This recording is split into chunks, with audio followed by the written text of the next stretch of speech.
신약성경 320페이지 부근에 있습니다. 하나님 말씀 들으십시오. 그러므로 나의 사랑하는 자들아, 너희가 나 있을 때뿐 아니라 더욱 지금 나 없을 때에도 항상 복종하여 두렵고 떨림으로 너희 구원을 이루라. 너희 안에서 행하시는 이는 하나님이시니 자기의 기쁘신 뜻을 위하여 너희에게 소원을 두고 행하게 하시나니. 아멘. 오늘은 제롬 장키우스 절대 예정론 19번째 시간, 예정은 순종을 무너뜨리지 않습니다 라는 제목으로 하나님 말씀 함께 나누도록 하겠습니다. 예정은 순종을 무너뜨리지 않습니다.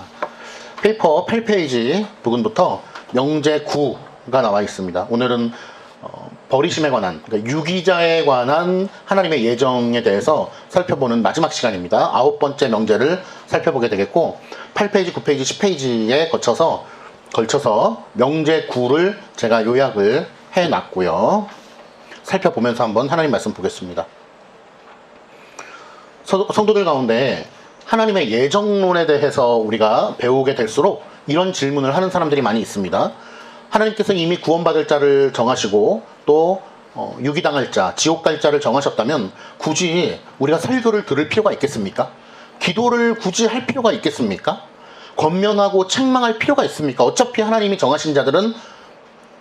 예정하신 자들은 영생의 길로, 또 유기하신 자들은 멸망의 길로 가게 될 터인데 뭐 말씀으로 권면하고 책망하는 것이 무슨 소용이 있겠습니까? 라고 질문하곤 합니다. 겉으로 볼 때는 매우 논리적인 질문, 타당한 질문처럼 보이지만 성경은 우리에게 그러한 질문은 매우 합당하지 않은 질문이라고 말씀하고 있다는 것입니다.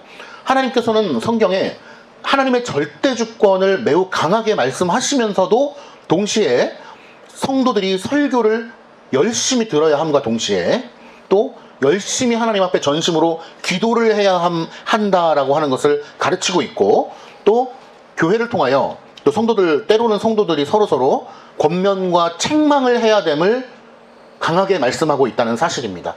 그러니까 하나님의 예정과 이 땅에서의 필요한 것들이 서로 상충되지 아니한다라고 하는 것을 이야기하는 것입니다. 제롬 장키우스는 이렇게 얘기합니다. 하나님의 예정은 사람의 책임을 없애는 교리가 아니라 하나님께서 정하신 구원의 방법까지도 포함시키는 교리다라고 하는 것입니다. 그러니까 우리가 구원이 정해져 있다? 오케이, 믿음으로 받습니다. 그런데 많은 사람들이 구원의 방법까지도, 구원의 순서까지도, 예를 들면 우리가 몇 날 몇 시에 죽을 것도, 우리가 언제 예수님을 믿게 될 것도, 또 언제 예수님을 좀 깊게 알게 될 것도, 뭐 언제 또 성화를 이루어 갈 것, 이 모든 것들이 하나님의 예정 가운데에 정해져 있다라고 하는 것을 말하는 것인데, 많은 사람들이 그것을 받아들이지 못하는 경우가 있다는 것입니다. 구원을 정해놨다는 것은 오케이. 그러나 우리의 삶 속에서의 내 영역은 내가 살아가는 거죠 라고 생각하는 것입니다. 그러나 예정이라고 하는 것을 그렇게 부분적으로, 국소적으로만 이해한다면 매우 위험할 수 있다는 사실을 깨달아야 됩니다. 그래서 예정이라고 하는 것을 국소적으로만 이해했을 때에 빠질 수 있는 위험한 사상이 바로 아르미니우스주의고 또 예지예정 사상이 되는 것입니다. 하나님의 예정을 인정하되 부분적으로만 인정하는 것이죠. 그러나 하나님께서 모든 것을 정해놓으셨다는 사실을 우리가 부정할 수 없는 것입니다. 피조세계에 있는 모든 것에 대한 소유권이 하나님께 있고 모든 것을 계획하실 뿐만 아니라 정하셨기 때문에 또 이루어 가시기 때문에 그런 것입니다. 8페이지 한번 보겠습니다. 명제 9의 1번. 하나님의 예정은 절대적으로 확실하며 결코 변경되지 않는다. 택함받은 자는 반드시 구원을 얻고 유기된 자는 결코 구원에 이를 수 없다. 그러나 이러한 예정 교리는 하나님의 교훈과 책망과 권고, 그리고 인간의 기도를 무의미하게 만들지 않는다는 것입니다.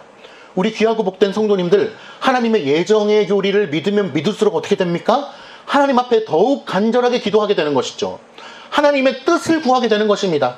하나님의 예정의 교리를 믿는 사람일수록 내 뜻과 내 바램과 내 기준을 내세우는 것이 아니고 하나님의 뜻과 하나님의 의중과 하나님께서 무엇을 원하시는가를 더욱더 깊게 고민하며 하나님의 도우심을 구하는 것입니다. 왜냐하면 하나님의 도우심이 아니고는 아무것도 할 수 없다는 것을 깨닫기 때문에 더욱더 열렬히 하나님의 도우심을 구하는 것입니다.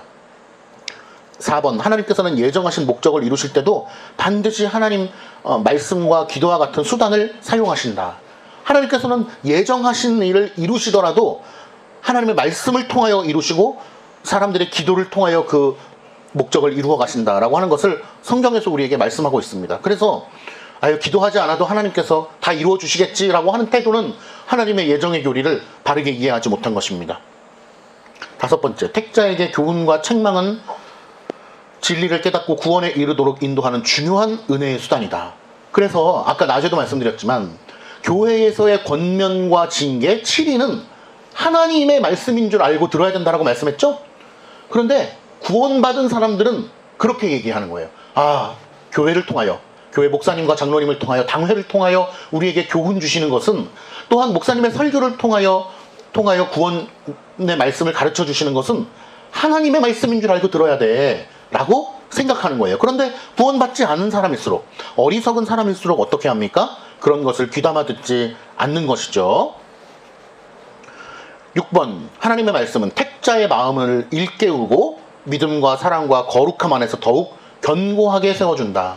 하나님의 말씀이 선포되고 그것을 듣고 이해하고 깨닫고 믿음으로 수납하는 자들은 날마다 우리의 믿음이 견고하게 세워져 가는 거예요. 인생은 쉽지 않다라고 얘기합니다. 인생이 80, 90이 되어도 인생 참 어렵다. 삶을 어떻게 살아야 될지 모르겠다라고 얘기합니다. 그만큼 이 땅에서의 삶은 참 어렵고 힘든 일이에요. 그러나 하나님을 의지하는 자들은 그것을 이겨낼 수 있는 힘이 생기는 것입니다.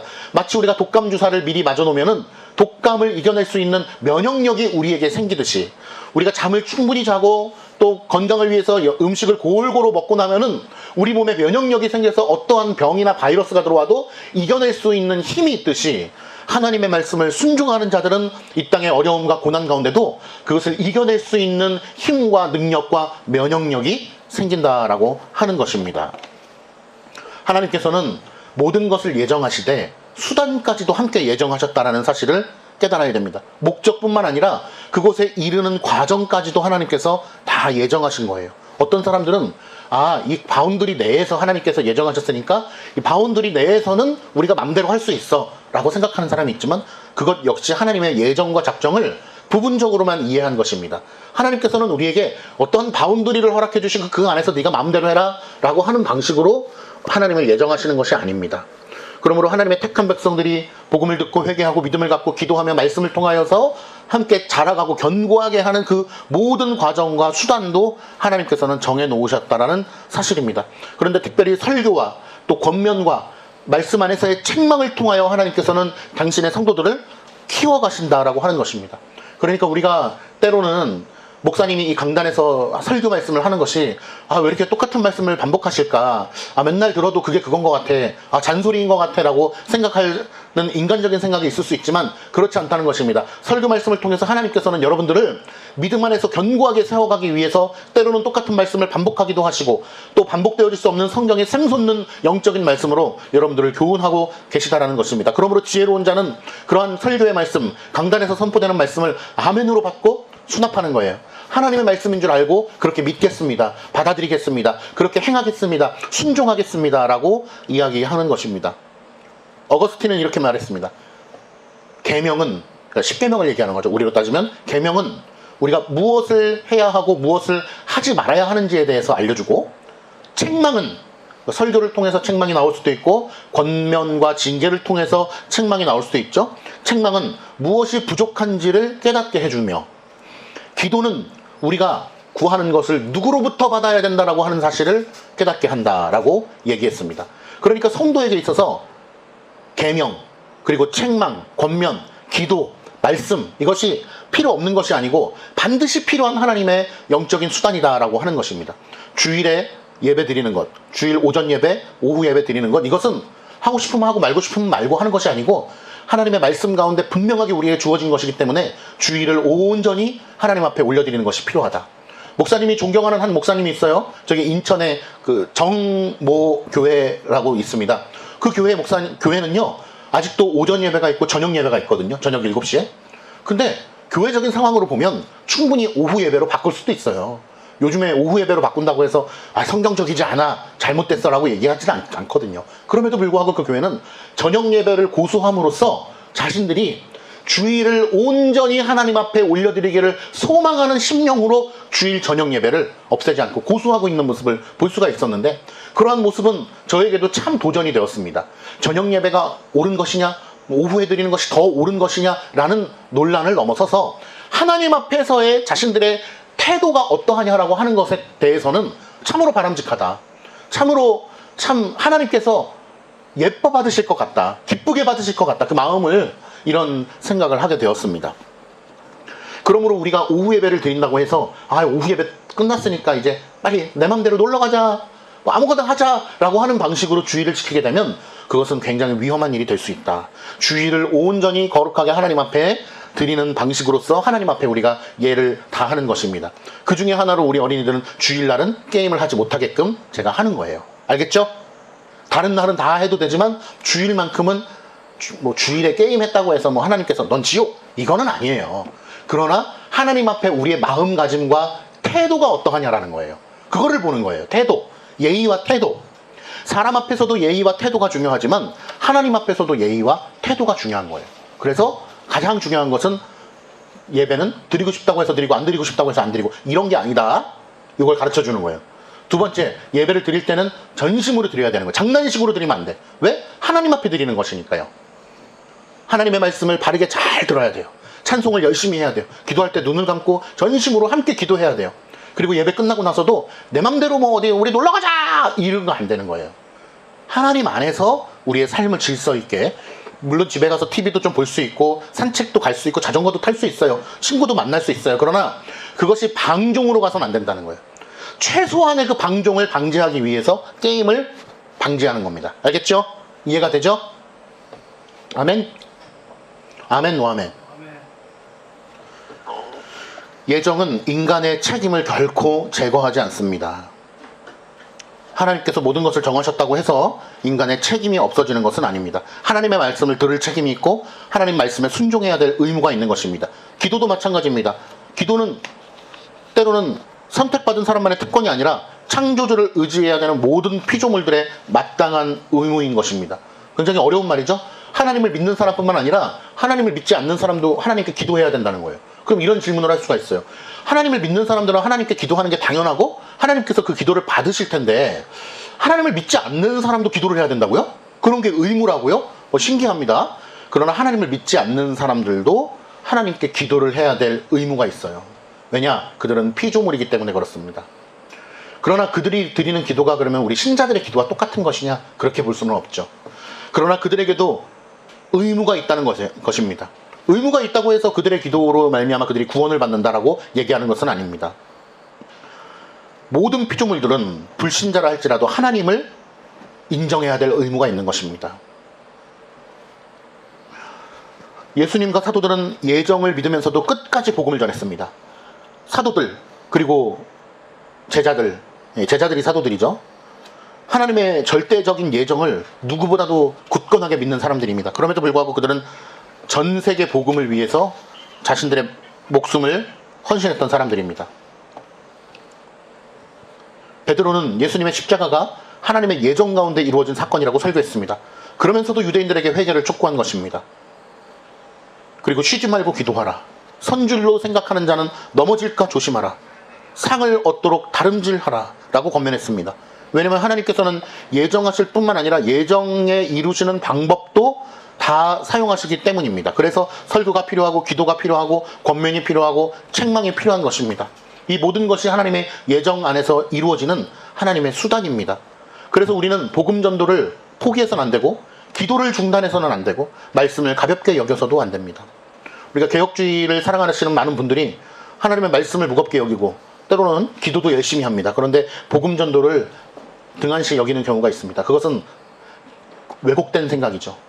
사도 바울을 보십시오. 베드로를 보십시오. 야고보를 보십시오.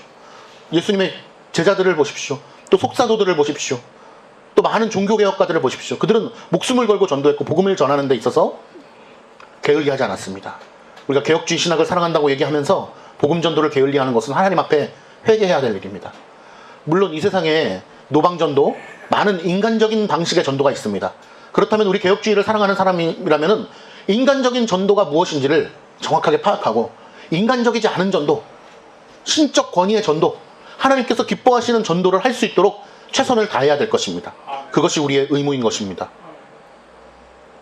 그래서 우리는 저 역시도 부족함이 많습니다. 때로는 하나님의 말씀을 깊게 묵상하지 않은 죄, 기도하지 않은 죄를 들어가면서 하나님 앞에 회개합니다.